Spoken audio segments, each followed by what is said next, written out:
Alright, umurungi atugoberera ku mukuto gwa Credible Media. Assalamu alaikum wa rahmatullahi wa barakatuh.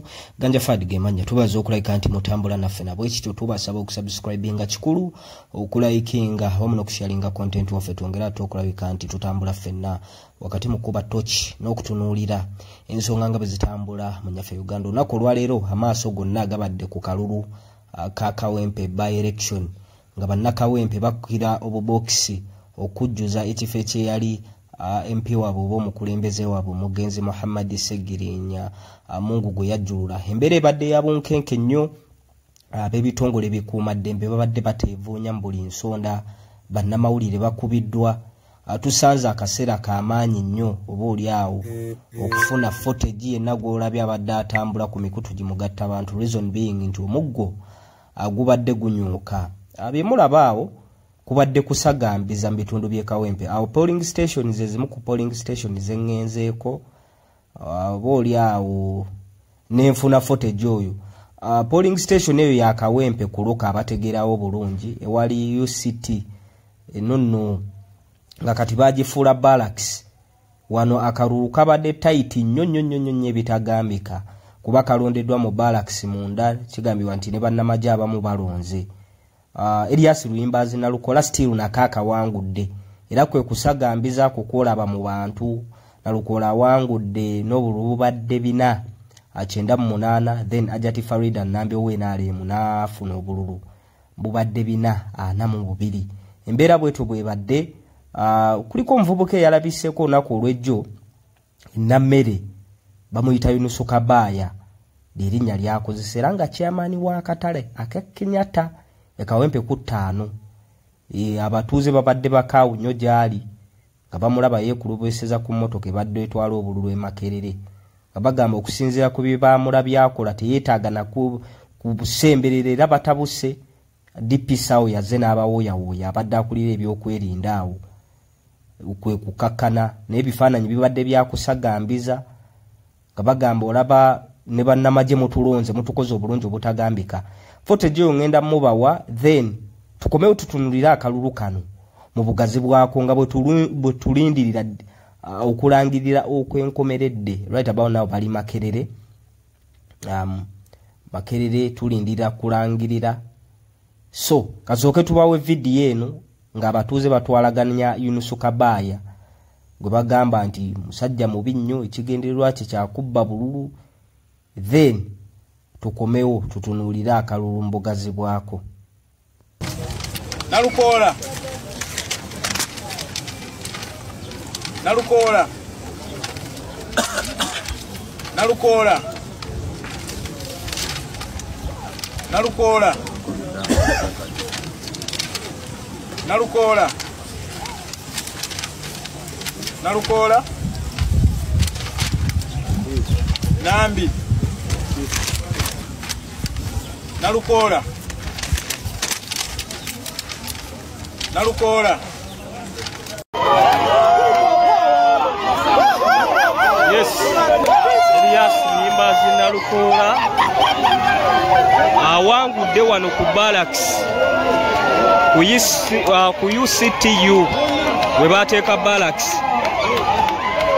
Kabadde tight naye kyaddaaki Nalukola era nawe awanguddewo. Okusinziira ku information baga nti ab'amagye baayiye bangi wano naye Nalukola awanguddewo n'obululu 498.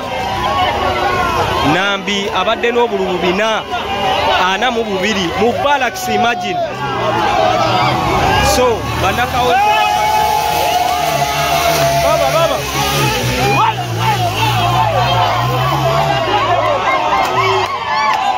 abantu bajaganya.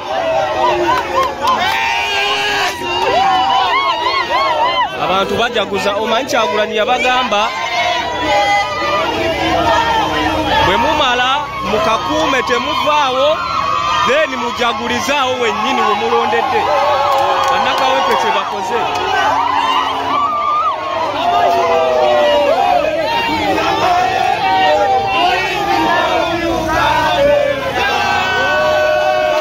Essanyu lya bannakawempe wano ku Loko.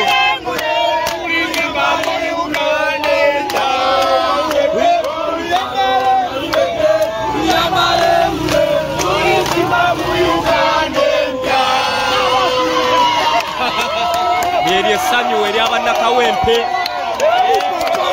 wano nze wembadde Credible Media UG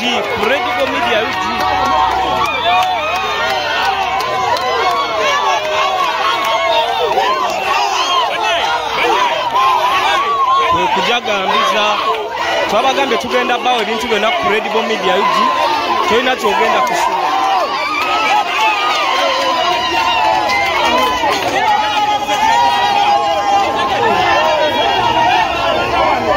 Polling station eyoku Barracks Kawempe wano ku Loko we bateeka Barracks ku UCTU.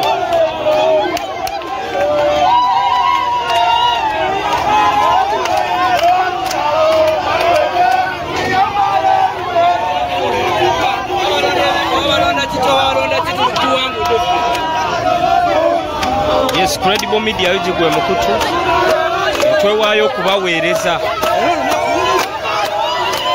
abantu essanyu Elias Luyimbazi Nalukola n'ekibiina ekya National Unity Platform okutwaliza awamu okusinziira ku mawulire ge tufuna mu polling stations ez'enjawulo okwetooloola ebitundu bya Kawempe ey'omumambuko ba Kawempe North Constituency.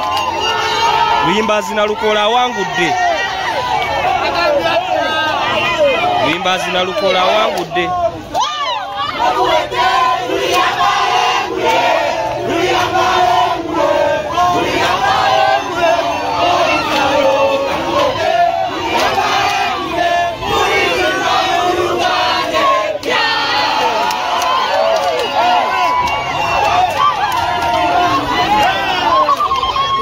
Eyo lyessanyu eri abannakawempe. Amawulire ge tufuna Nalukola akyaleebya.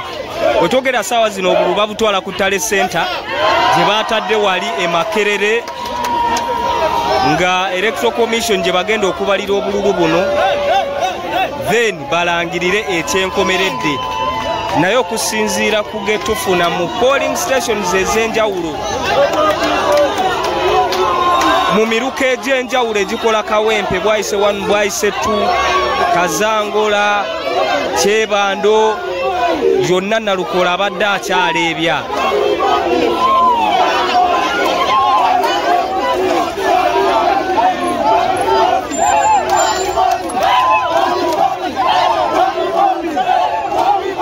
Yes, bebo bannakibiina ki National Unity Platform boolesa essanyu eritagambika wakati mu intimidations okuva eri ab'ebitongole bikuuma ddembe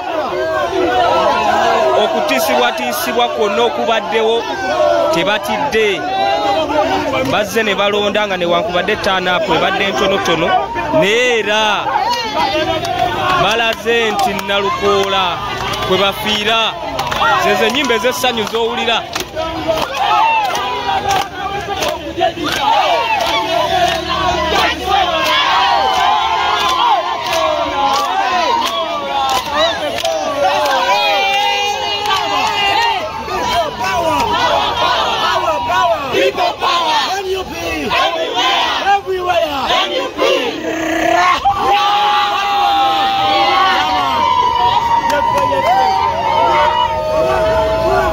Yes, twafunye obuzibu mu kubaweereza initially olw'okuba nti kamera tezibaddeewo naye waliwo omuvubuka eyalabiseeko nga bakoona loopu emiggo olunaku olw'ejjo nga babawalaawala ennammere Yunus Kabaya. Abantu bamutegedde. Abantu bamutegedde. Yunus Kabaya. Abantu bamutegedde.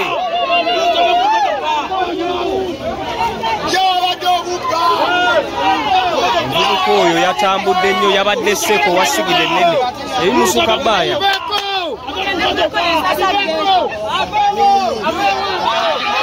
Bamugamba ave ku mmotoka.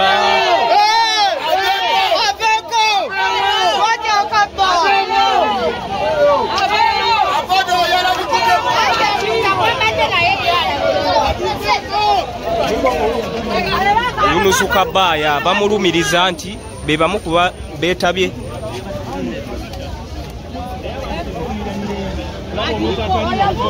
Yala bidone mawulire.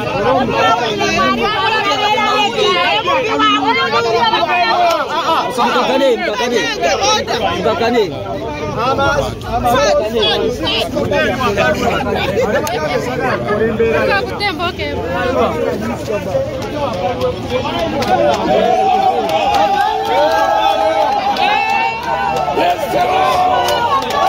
Polisi bakiriziganyiza nti Yunus Kabaya ave ku mmotoka etwala obululu kuba abantu tebamwesiga.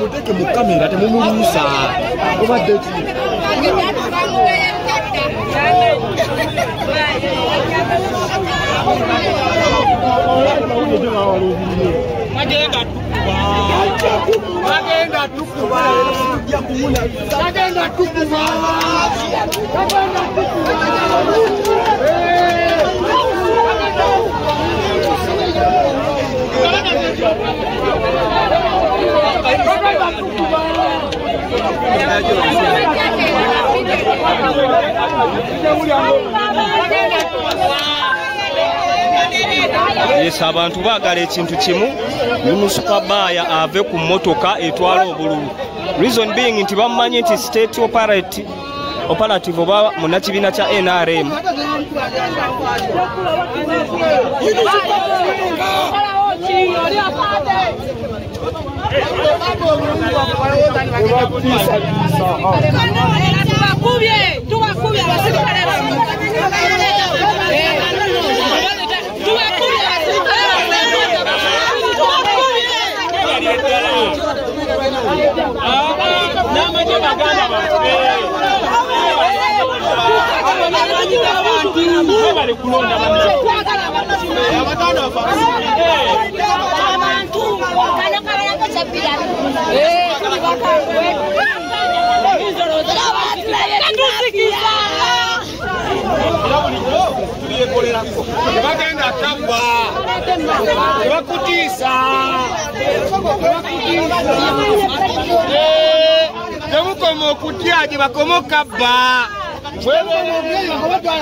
Yunus Kabaya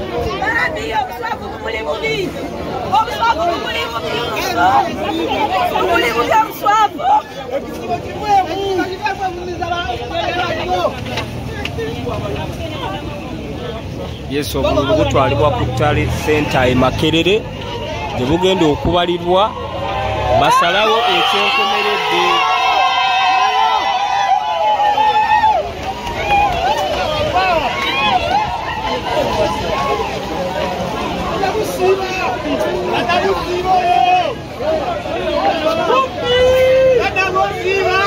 Alright, embeera bwetu bwebadde wali aba Credible Media wetubadde ku polling station ebadde Kawempe ku Loko awo nga ku UCTU wali bwe baateeka kati barracks obunkenke bubadde bw'amaanyi nnyo naddala nga bannakawempe balindirira results era essanyu kateriju lw'okubatta oluvannyuma lw'okufuna amawulire nti munnakibiina kyabwe gwe bawagira Erias Luyimbaze Nalukoola w'ekibiina ki National Unity Platform bamajority okusinziira ku neeyisa n'okusagambiza kibadde kiraga nti bannanuupu era amawulire bwe gavuddeeyo enduulu n'essanyu lijuza okubatta ku barracks wano engera bwe nabagambye nga tutandika nti Erias Luyimbaze Nalukoola awanguddewo n'obululu 98 then Ajati Farida Nambe w'ekibiina kye NRM n'afunawo obululu 442.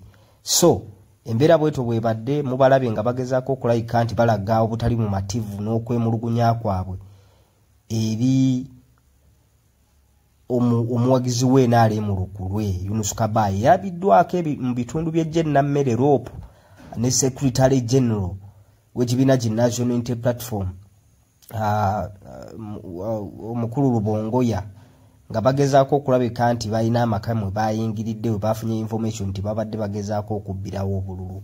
Omuggo gwavuze, amayinja ganyuse, emmotoka ya Joel Ssenyonyi Right Honorable twajabye ng'eyasiddwa endabirwamu. So obunkenke mu kalulu k'e Kawempe bwatandikirawo okuviira ddala ku lunaku lwa nomination. Tujjukira Elias Luyimbazi Nalukoola empisibwa gye yayisibwamu, abawagizi ba Nuupu bangi abafuniddemu ebisago.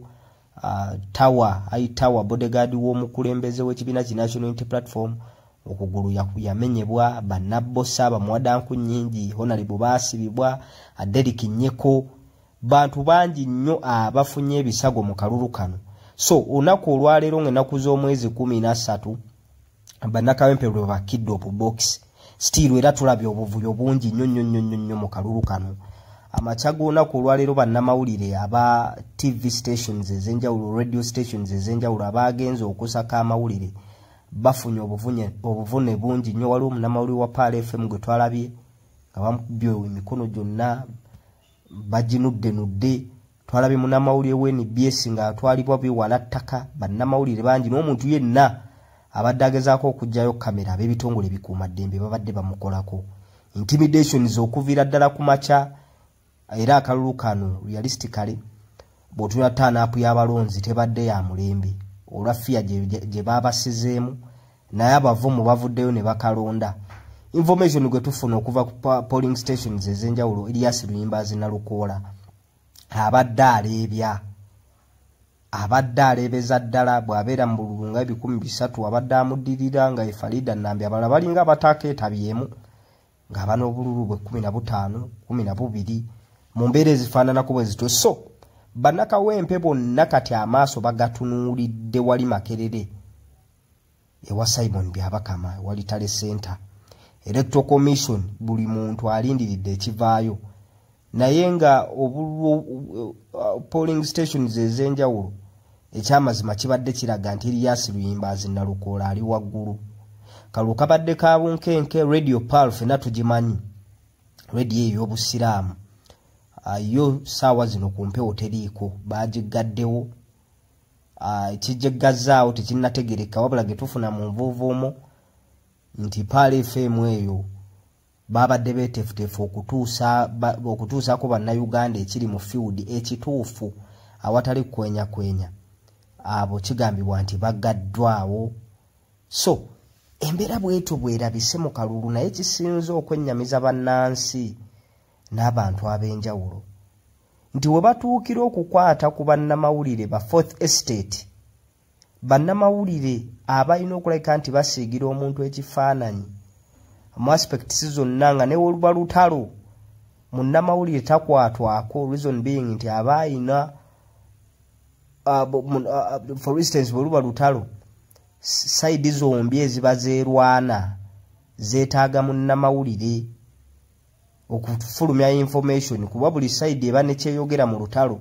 For instance nga bwe tulaba olutalo lwa Russia ne Ukraine, oba ng'olutalo olwaliyo olw'ekinaana olwa Mwami Museveni olwamuleeta mu buyinza, abantu bangi nnyo baafa, naye bannamawulire era ne Mwami Museveni yabakozesanga mu nsiko nti abayeekera baayogedde kino, abayeekera bagamba nti kati amaanyi gabeeyongedde.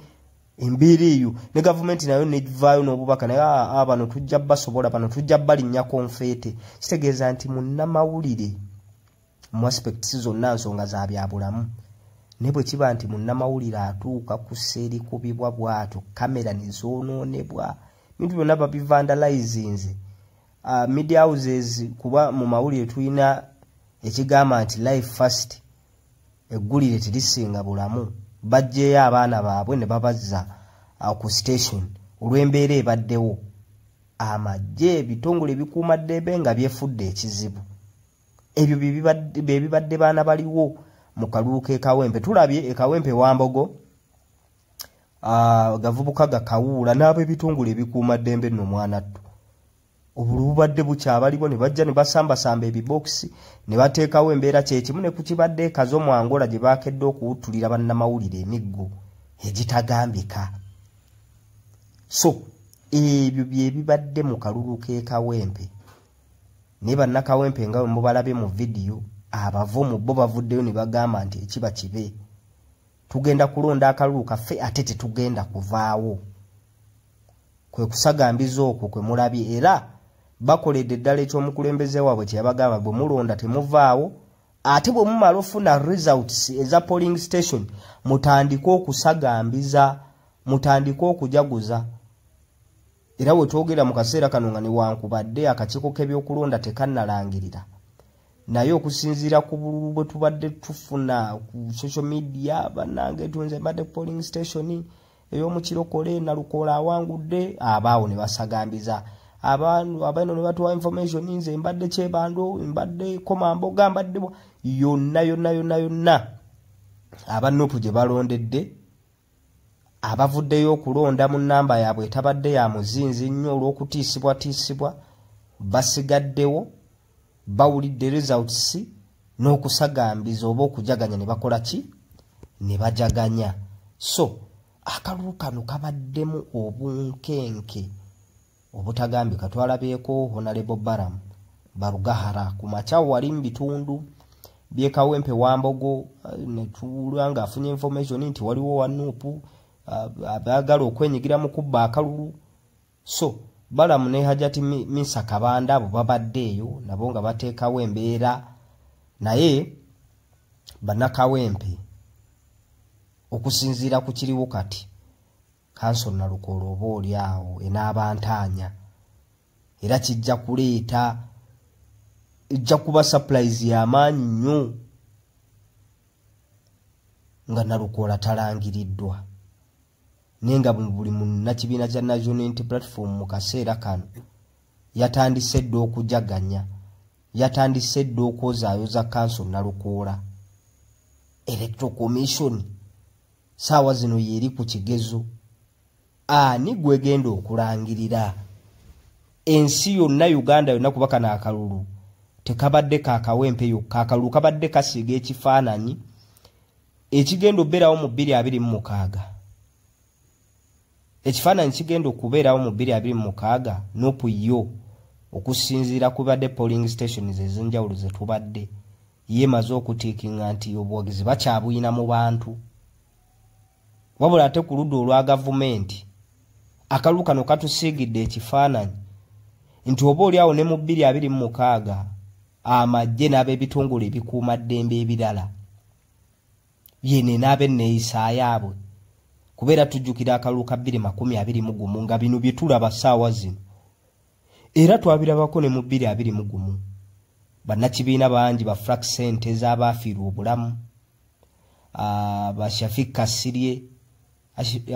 Ashraf Kasirye abaafuna obuvune abantu bangi nnyo tujjukira Sage ya November 18-19 nga Bobi Wine akwatiddwa era mu kalulu bitundu byeruuka abantu abaluzinga obulamu bwabwe in big numbers. Government never ne confirming ati bali 54. So kana akalulu kali reflectinga ku kye tugenda okuba mu 2026 kuba kiraze nti tewali nkyukakyuka yonna wabula okwongera okumyomyola. It was just a by election. Ne mu by election eno tulaba abalema abafuniddemu obuvune nga omukulu Tawa. So akalulu kabadde kabunkenke naye Credible Media yugiyeewaayo okubaweereza era tubaddeyo tubasaba okusubscribinga kikulu okulayikinga wamu n'okusharinga